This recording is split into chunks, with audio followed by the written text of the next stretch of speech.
kitu kipo shwari. Nikamuuliza mama, mbona mapema? Akaniambia mwanangu, kuwa mpole, kuna jambo hilo nataka tujue. Nikamuuliza ni jambo gani mama ambalo limefanya tupige mapema?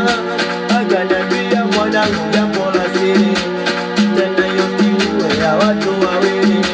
Nikamuuliza ni siri gani mama ambayo imefanya upige mapema? Akaniambia mwanangu, kuwa mpole, uwe mpole alafu nisikilize. Nikaamka ili nisikilize nini mama anataka tuongee. Akaniambia kwanza uwe msiri, tena niahidi hautotoa hiyo siri. Nikamwambia mama usijali, nitajitahidi kutunza hiyo siri.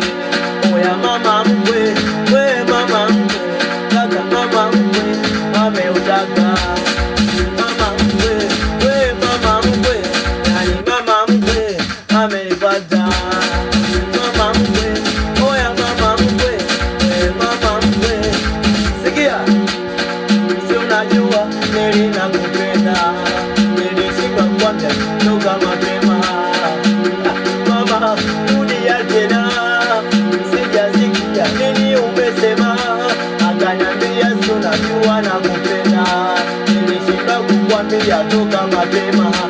Nikamwambia mama naleti na mwanao. Akaniambia najua unaleti na mwanangu, ila nimeshindwa sia zangu, ndo maana mwanzo nilikupa hiyo siri. Tena hiyo siri we ya watu wawili, ukinikubalia nitakupa vitu vitamu ambavyo haujapewa tokea ujifahamu. Nitakukandakanda, nitakufanya masaji, nitakupendapenda wengine usitamani. Nitakukandakanda, nitakufanya masaji, nitakupendapenda wengine usitamani. Oya mama mkwe, we mama mkwe, yani mama mkwe ameutaka. Mama mkwe amenipata. Bwana nitanele msiri, ili afanye